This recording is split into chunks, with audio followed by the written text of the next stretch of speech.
Well, as it is right now, Axiom Acer takes the first game. Crank defeating Last. Everyone had their eyes on Last. What's he going to do? How's he going to do? How is he preparing?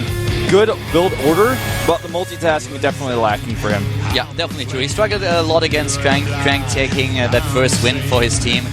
Leading by example once again. That's exactly what he wants to do. And we're going into game number 2 now. We have a Terran versus Zerg coming up with a player that has not been successful in the past in the GSTL. It is Sanaya for Team Soul. And for Axiom Acer, it is going to be Hart. Yeah, Crank's taking the jacket off. Getting serious. He's like, I'm done playing, but it doesn't stop here. It's good to see Last back in action now. Yeah, that's true. And he looks good. Yeah. A bit more experience in the booth, I feel, would go a long way here. Keep in mind that this was, I think, the first time that he played in the GSTL. So, therefore, it's definitely something where you can say, alright, everything's fine. Like, you need a little more experience in the booth. Like, Soul players have been talking about this, that it's very, very different for them to perform here in the GSTL studio compared to, like, Pro League. So for them, it's a very new environment, and since Last hasn't played this season, it's definitely something that probably contributed to the last loss against Crank. Sanaya has a GSL mouse representing. That is actually really interesting. Yeah. Yeah, the GSL mouses are pretty cool. Check those out if you haven't. You know, for a second I actually thought about it and it was like, did he maybe forget his mouse and he just got a replacement? No even way. if that was the case, his team would have probably given him one. Yeah. So that must be really the mouse that he uses, which is actually really cool. He's a GSL fan, man. Yeah, for good reason. Of course. Hardest, best tournament in the world. Well, here's a look at our wins, and Innovation will play later on today, so he could even further solidify. He might. We don't know yet. Yeah, if it comes to that, right? So he's probably hoping maybe he can, just so he can get an additional point up there to further solidify his spot.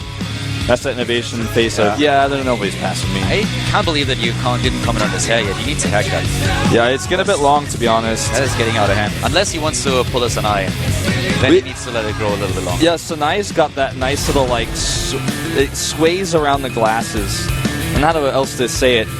It's the slide over the glasses cut. A lot of the Koreans would look pretty funny in a Beatles haircut. They're already going for it, they just need the final touch. Yeah.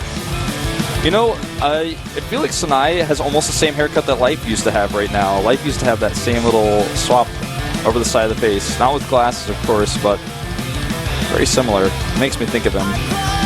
The map is Tristram, in fact, for you Diablo fans out there. The Heroes of the Storm is making me think of Diablo a lot more these days, plus the expansion. Everyone is waiting for that expansion, man. The Crusader is going to be out there. I'm so excited. That's going to be a lot of fun. I want to see how the Crusader is going to work, especially since you can kind of dual wield a lot better. You wield two-handed weapons with one hand. Something that I would attribute to the Barbarian, but whatever. Tristram going to be the map. Terran versus Zerg, Hart versus Sanai at the GSTL, ladies and gentlemen. Hello, hope.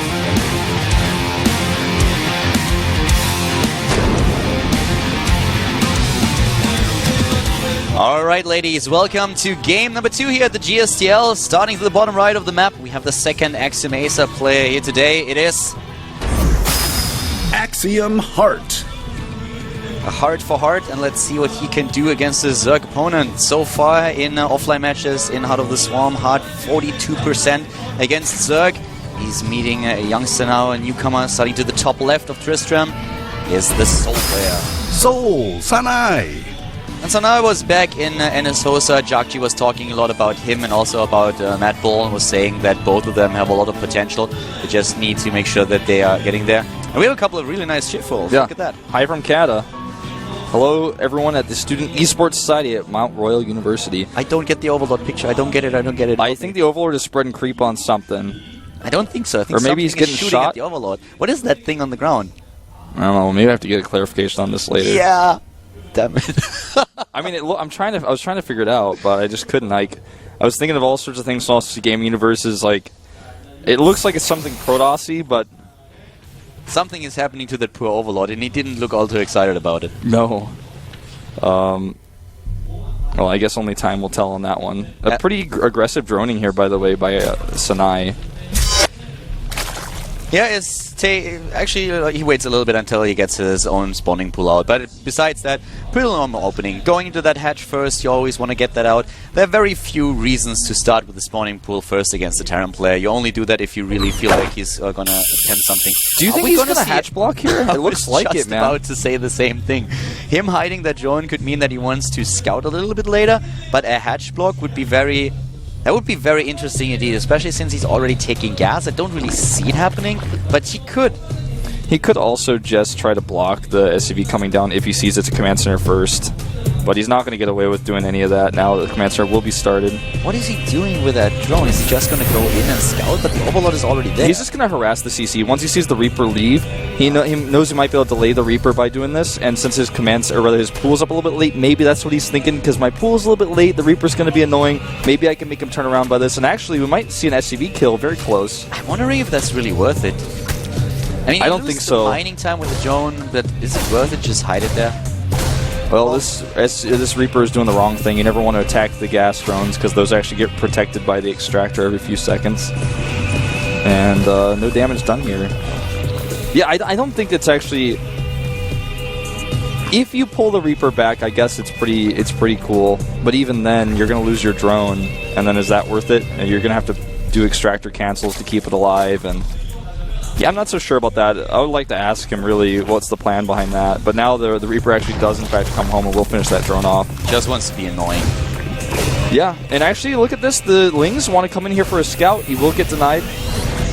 I want to see something like really sophisticated from Sanai right now. I want to see him play his A game because, to be quite frank, when we saw Sanai so far in the past, he had a nice approach. You know, there was definitely something there, but then suddenly in the mid game he was kind of falling apart in a lot of situations.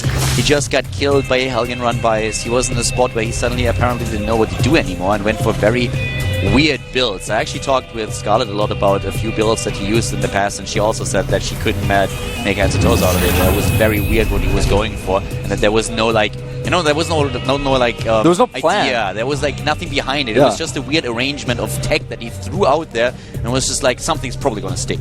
Yeah, and it did. Exactly. I mean, it almost looked like he was like, well, maybe I'll do this. Maybe I'll do this. Oh, this is terrible. He's not only going to lose the extractor. Oh my god, he almost got the hatchery up, but this is a little bit awkward. That is a delay on the depot, but he doesn't actually get anything else with the Lings. He's so preoccupied with the Hellions, which are now in the main base with the Reaper. The funny thing is he could have cancelled that supply depot there if he would have just focused that. He was probably everything that he could have gotten there.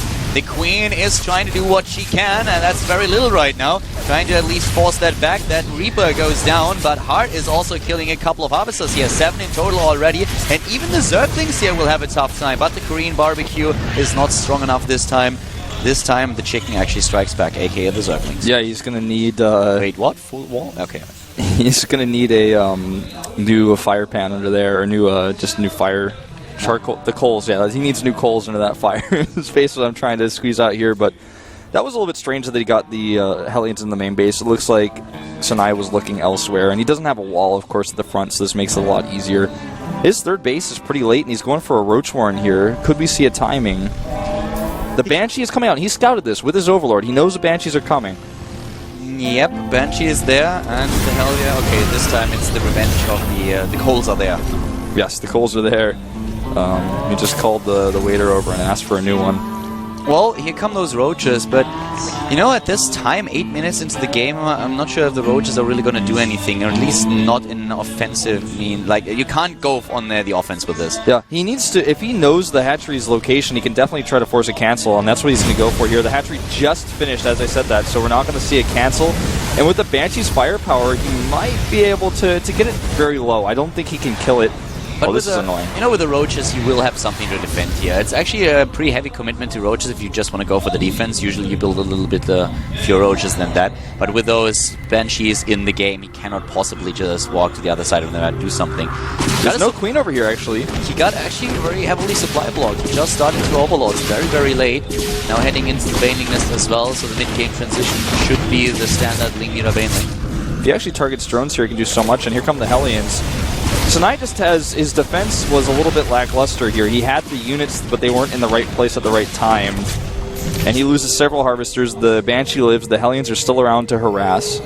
Yeah, I'm not really sure if he needed those roaches there. So far, the roaches serve the purpose of being a bit defensive, but if he really transitions into Ling Muta Baneling right now, he could have tried to go for the good position right away, and just with the speed upgrade and Zerglings trying to hold against this, maybe even get an extra queen in the game that would probably have done the trick already. Yeah. But he seemed to be very concerned here. And one thing to note is with all that roach commitment, he actually sacrificed a lot of drone production. For a brief period of time, he was only one drone ahead of his opponent, which is not ideal. Now he's droned up quite heavily, but he lost a lot of income because of this, and the Terran player's economy is sitting pretty, and he's even going down to take that third base right now because he has so much pressure put on Sanai that Hart can just take that third base and say, yeah, you're not coming over here anytime soon, at least not without me knowing about it.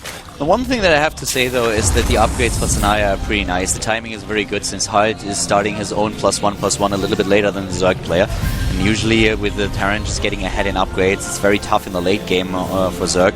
If Zerg really goes for Ling Muta Baneling, then you usually try to dominate the mid game. That's where you try to do your damage, and then you can transition into a Hive Tech and also the 3/3 upgrades, maybe even transition into Ultralus. This is something that we see a lot more from Zerg players these days, just trying to get the Hive Tech a bit faster, so that they can transition a bit smoother into the late game. But for now, it is hard to apply some pressure. Drops into the main base, the blind spot, and... Yeah, there's nothing waiting for this. He's going to get the queen easily, several drones as well. The Baneling Could Nest. target the Baneling Nest, and he will actually cancel Baneling speed with this. There's nothing to save it, no transfuses, no units nearby, and that is goodbye Baneling Nest. Goodbye Baneling Nest and goodbye Baneling speed, so they won't be rolling for a long time now. Look at the drone count again, 60 to 60.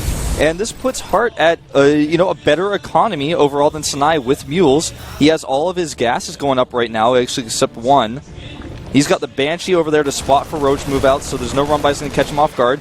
And the Roaches here are just never going to be able to attack as long as there are attacks going on in the main base. He has no way of stopping this. Oh, interesting move here. He goes for Nidus Network. That might be exactly what he needs here. I have to say that one of the things that I do not like about Sanai's position or how he uses it is that he has a very weird Overlord placement at that main base. There are a lot of positions where he could just just place an Overlord without threatening anything. I mean, there's no Viking right now that chases Overlords, so that would be a really good move for him, but he doesn't have that. That's also why he's always surprised by those drops in the main base. So that's a little bit lackluster. And the Marines are going in once again. Another queen is going to go down. Yeah, he faked the leave. He didn't even leave with his Marines.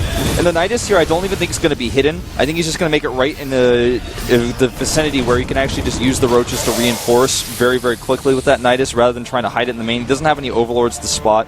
And really good coverage of the main by Hart. He actually, there's an Overseer coming down the south, but will be spotted. He needs to put an Overlord there. I cannot believe that we still don't see an Overlord to the right side of the main base where he spots that dropship. And once again is moving in. Here comes the Nidus in the main base. At the same time, he's attacking at the front. The Banelings are trying to move in, but they are blocked by all of those Roaches. Moving into the Mirror Light right now, attempting to take down the Harvesters. Here comes the lift on the command center. The Siege Tank's doing so much damage already. And Hart is ahead with 50 supply. Sanai going down to 85 Double drop. and still taken out at the third and the natural. Yeah, double drop going in here as well. The Nidus is in the main, but there's nothing coming out of it. And in fact, it actually dies to one Marine. Sanai is falling apart in, I hate to say it, classic Sanai fashion here. He didn't have Baneling speed that really hurt his attack. And, you can see the Siege Tanks, their attack speed has actually been increased slightly in this patch, and it certainly showed in that last fight. Made it very difficult for him to actually engage. That was also an indication that you don't want to take. Yeah, why would you attack into Siege Tanks and bunkers with slow Banelings and Roaches? And the Roaches were blocking most of the Banelings. He was trying to move into the mirror line then, but with a good hit on the Siege Tanks, the Banelings are going down. So I must say I'm very, I don't really think that Sanaya played a very good game here. The coverage of the Overlords in the main base was very lackluster. He was surprised by drops all the time. The Nidus Network looked a little bit desperate, and the attack as well. So Axiom Mesa takes a 2-0 lead. Sanaya going down, not happy with his performance here. Actually, really angry. He's got that hair pull going on. That's not him fixing his hair. That's him in frustration. And that's one of those games where, again, Sanai starts out solid, has problems in the mid game. This time at defending harassment. We've seen it happen to him before. Overlord placement not the best. Loses his Baneling Nest. And he goes for a composition that's very strange, just a few Roaches to defend the Hellions, but more than a few, just a little bit too many. Then he couldn't attack with them, and Roaches are not good at defending dropships full of Marines because they're so slow. They're not like Zerglings that come and surround them, the Banelings can clean things up. He was able to target the Roaches down too as they funneled in the main base. If you want to go for a big Baneling and Roach commitment, you can definitely make that work, but For me, the one thing is just, it's such a slight thing, but every Zerg player usually positions his Overlord across the main base, and you try to move them back as soon as you realize, alright, my opponent is going for a Viking, and the Viking is giving chase. But not having an Overlord there at the right side, which is like the obvious spot to drop. I mean, it doesn't get any more obvious than that, and not seeing what's happening there, that is like inexcusable. He lost so much to that. The dropship moved in. Queens, Baneling Nest. 2 Queens, the Baneling Nest, Baneling speed was done, Baneling Speed. Which basically ruined his entire timing. Exactly, and then he was... the dropship leaves, just doesn't even leave the main base. It just stays there, heals the Marines up again, and it's like, well, you don't have anything that spots me. You don't have creep spread. You don't have an Overlord. I'm just going to move in again and attack you once more.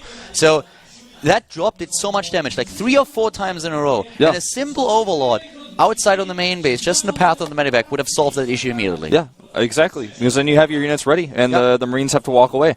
And when you're going for this kind of composition where you don't have any mutas, if you have mutas, it can be a little bit different. If you have Baneling Speed, it can be a little bit different. But when we don't have those things, you got to take care of that. And after the Baneling Nest was killed, he remade it basically in the same spot where it was actually vulnerable again, and then allowed the drop to come and kill more Queens, more drones. He just was never on top of that. The Roaches, I almost feel like the Nidus attack that he decided to use at the end was just kind of like desperate measures. He was just like, well, I don't know, I guess I got to try this. I mean, the idea was basically to put a lot of pressure at the front, try to make sure that HOT has to focus on the defense, get the Nidus up in the main base at the same time, just sneak a few units in there that do damage while HOT is defending at the front. So the thought was really not all that bad, but I feel the timing that he used there was where he got a little bit desperate. He saw the medevac going into the main base again, and he was like, oh my god, I have to do something. Another medevac was heading towards the third base, and he's like, now or never, I have to kill him before he kills me. And that was a very forced attack, and you could see that HOT, after he came out of the booth, he was like, go solid. Yeah, I mean, he kind of read what was happening. He didn't know what sort of timing was happening exactly, but he made siege tanks,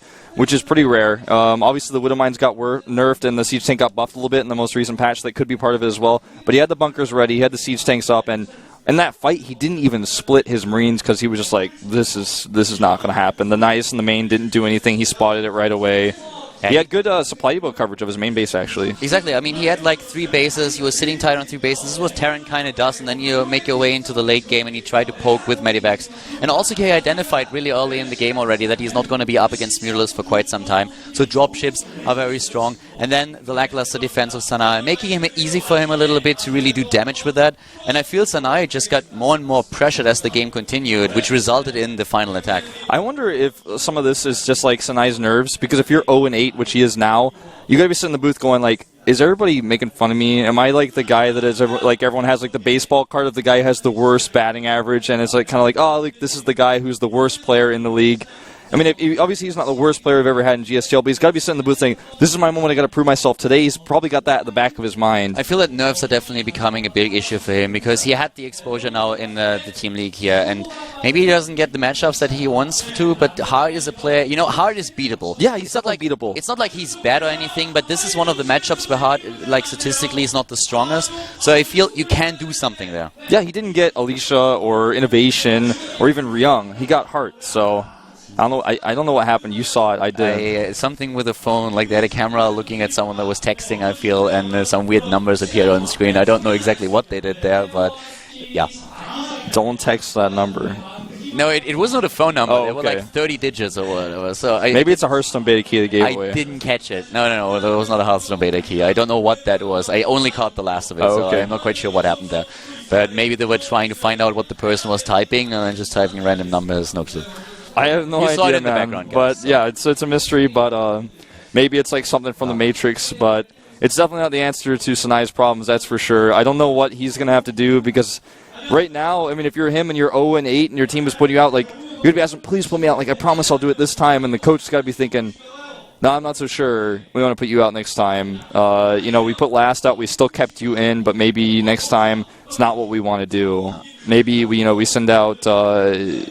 His name is lost it for some Huangshin. I lost his name for some reason, but yeah, maybe we send out Huangshin instead because he's a little bit more reliable than you. I mean, he doesn't have a lot of Terran players to practice with. Last is the only Terran player on the team these days, so innovation gone. Therefore, not a lot of practice partners in that regard. But be that as may, we have a 2-0 lead now for XMASA, and that also means that the next 2 games are going to be very crucial. We have 2 mirror matches coming up. First of all, we have a Protoss versus Protoss where Alicia is going up against, I think it's Trap, right? Yeah, Trap.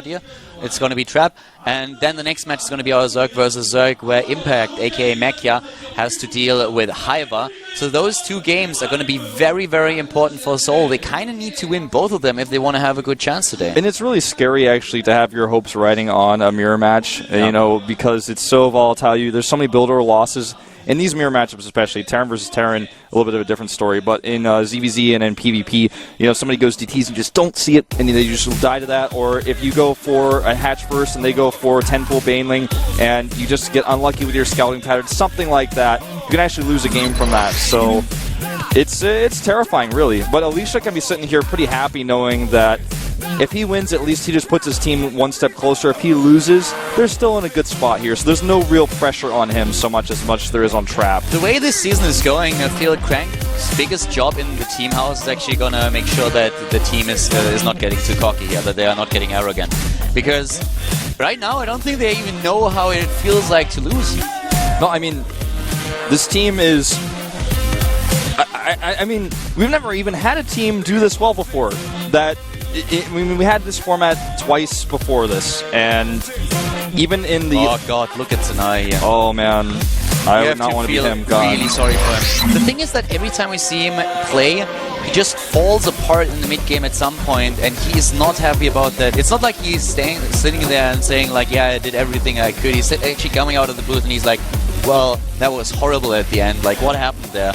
And it's obvious that he's a good player. He's been put out 8 times total in GSTL history, a lot more than many players, including Last, who came out for the first time today. And so clearly in the team house, he's doing something right, but when it comes to being in the booth, it's just not connecting. And somehow, someway, he's going to have to get over that, but the fear or the awkwardness, the anxiety, it gets worse and worse with every loss. I just hope that at some point he gets his nerves under control and can just show us how he's performing in the team house. We saw really that he had a lot of potential when he was playing for NSHOSA. He had a couple of really good games there, and then all of a sudden, after he lost a few times, these games get like really awkward. I feel he's trying to force this win way too much. Yeah, I really would almost like to see him do a super aggressive build and just get a win with an all-in. Just to be like, yes, I won, I did that. Now we can do this again. I can play a straight-up game. I got over my nerve problem.